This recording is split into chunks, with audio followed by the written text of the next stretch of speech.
మన swipe Wonderla toilet cleaning ను సులభంగా మార్చే పవర్ఫుల్ ప్రొడక్ట్ ఎలిమ్ టాయిలెట్ క్లీనర్.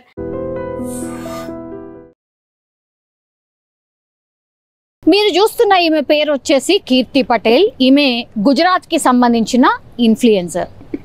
10 లక్షల మందికి పైగా ఫాలోవర్స్ ఉన్నారు. అసలు ఇక గుజరాత్లో తెలియనటువంటి వాళ్ళు ఎవరు ఉండరు. అండ్ ఎస్పెషల్లీ సోషల్ మీడియాలో ఫేమస్ కావాలి అని అంటే కన్సిస్టెన్సీ యాజ్ వెల్ యాజ్ చాలా వీడియోస్ చేస్తే కానీ కంటెంట్ ఇస్తే కానీ సోషల్ మీడియాలో ఇన్ఫ్లుయెన్సర్గా ఎదగడం అంత ఈజీ కాదు.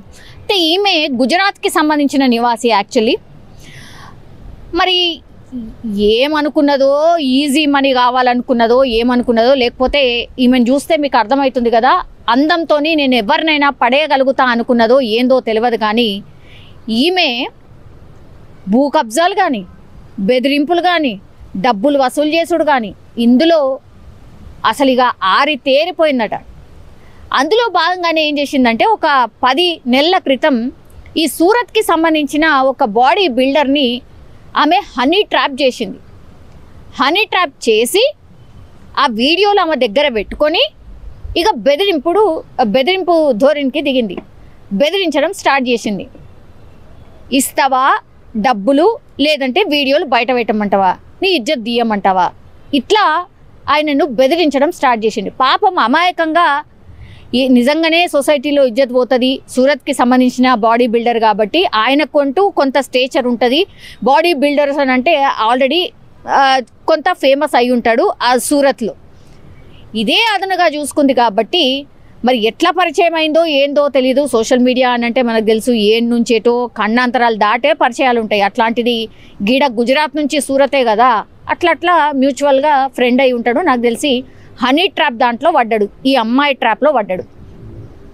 అప్పటికే ₹1 కోటి వరకు ఇచ్చిండట. ఇంకా కావాలంటుంది, ఇంకా డబ్బులు అడుగుతుంది. ఇక ఏదైతే అదైంది, నా వల్ల కాదు అనుకున్నాడు, నా దగ్గర పైసలు లేవు అనుకున్నాడో ఏమనుకున్నాడో తెలియదు. కానీ ఏకంగా సూరత్ పోలీస్ స్టేషన్లో కంప్లైంట్ రిజిస్టర్ చేసిండు ఈమె గురించి. కంప్లైంట్ రిజిస్టర్ ఎప్పటి నుంచి అయితే చేసిండో అప్పటి నుంచి కూడా ఈ అమ్మాయి కీర్తి అప్స్కాన్ ఏడుందో తెలియదు, ఎక్కడికి వెళ్ళిపోయిందో తెలీదు.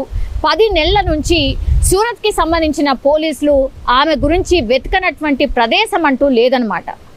సో 10 నెలల నుంచి అసలు ఈమె ఎవరు, గింత ₹1 కోటి వరకు ఈ బాడీ బిల్డర్ దగ్గర నుంచే తీసుకుంది అని అంటే అసలు ఈమె చరిత్ర ఏంది అని తవ్వితే అసలు ఈమె గురించి పోలీసులు విషయాలు తెలుసుకున్న తర్వాత అసలు షాక్ అయిపోయారు. ఏమైంది, ఇట్లా ఇన్ఫ్లుయెన్సర్లు గిట్ట తయారవుతున్నారు, ఈ భూ కబ్జాలు ఏంది, బెదిరింపులు ఏంది, డబ్బులు వసూలు చేయడం ఏంది, ఈమెకంటూ ఒక గ్యాంగ్ని ఏర్పరచుకొని ఎవరెవరి దగ్గర డబ్బులు ఉన్నాయి, వాళ్ళ బ్యాక్గ్రౌండ్ ఏంటి, నా పరిచయస్తులు ఎవరెవరైతే ఉన్నారో, నా ఫాలోవర్స్ ఎవరెవరైతే ఉన్నారో వాళ్ళు హనీ ట్రాప్ అవుతారా లేదా, వాళ్ళ దగ్గర ఆస్తుపాస్తులు ఏంది, వీళ్ళ బ్యాక్గ్రౌండ్ ఏంది అని కనుక్కొని ఆ గ్యాంగ్తోని పూర్తిగా ఇన్ఫర్మేషన్ తీసుకున్న తర్వాతనే ఈమె హనీ ట్రాప్కి దిగుతూ ఉంటుంది. ఈ భూ కబ్జాలు కానీ వీటన్నిటినీ చెయ్యాలి అని అంటే వెనకాల ఆమెకు టీం కూడా ఉన్నది. సో ఆ టీం అంతా ఇన్ఫర్మేషన్ ఇస్తుంది, ఈమె రంగంలోకి దిగుతుంది, పైసల వసూళ్లకు దిగుతుంది. సో ఇన్ఫ్లుయెన్సర్ ముసుగులో ఈమె ఒక రౌడీ షీటర్ లాగా వ్యవహరిస్తున్నట్టు లెక్క. చూడ్డానికి అందంగా కూడా ఉంది. సో హనీ ట్రాప్ కావడానికి చాలా ఈజీ అంటే ఈజీ ఛాన్సెస్ కూడా ఉన్నాయి. ఈమెను చూసిన తర్వాత వెంటనే హనీ ట్రాప్కి గురవుతారు. తర్వాత ఈమె మంచిగా మాటలల్లో పెడుతుంది, ముచ్చట పెడుతుంది, అన్నీ చేస్తుంది. ఆ తర్వాత డబ్బుల వసూళ్లకు దిగుతుంది, ఆ తర్వాత బెదిరింపులు చేస్తుంది. సో ఇది ఆమె పరిపాటిగా పెట్టుకున్నది.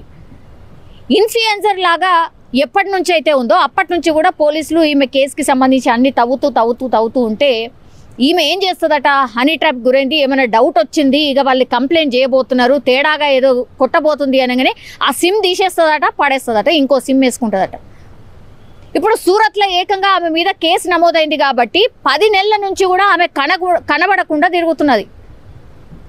ఇక లాభం లేదనుకున్నారు సైబర్కి సంబంధించిన ఆఫీసర్స్ కావచ్చు, పోలీసులు కావచ్చు. ఈమెను గురించి వెతకంగా నిన్న అహ్మదాబాద్లో ఆమె దొరికింది. అది కూడా ఎట్లా, ఈమె యూజ్ చేస్తున్నటువంటి ఈ ఇన్స్టాగ్రామ్ దగ్గర నుంచే ఆమె ఎక్కడుంది లొకేషన్ని ట్రాప్ చేసి ట్రేస్ చేసి ఆమెను అదుపులోకి తీసుకోవడం జరిగింది.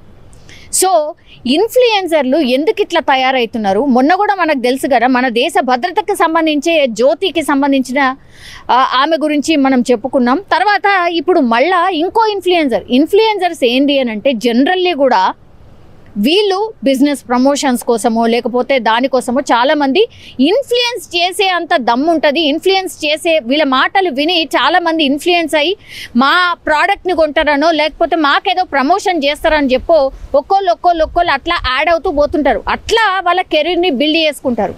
తీరా చూస్తే ఇగో ఇట్లాంటి ఇన్ఫ్లుయెన్సర్ వల్ల నిజమైన ఇన్ఫ్లుయెన్స్ చేసే వాళ్ళు కూడా చాలా ఇబ్బందులకు గురవుతున్నారు. వాళ్ళను కూడా నమ్మే పరిస్థితి లేకుండా పోతుంది. సో ఈమె అహ్మదాబాద్ అంటే గుజరాత్కి సంబంధించిన ఇన్ఫ్లుయెన్సర్ కాబట్టి ఆమెని 10 నెలల తర్వాత ఇట్లా ట్రాప్ చేసి ట్రేస్ చేసి పట్టుకోవడం అయితే జరిగింది. కానీ ఇప్పుడు పట్టుకున్న తర్వాత ఈమెతో పాటుగా ఇంకొక 3 కూడా అదుపులోకి తీసుకున్నారు. వాళ్ళని కూడా అరెస్ట్ చేసిండ్రు.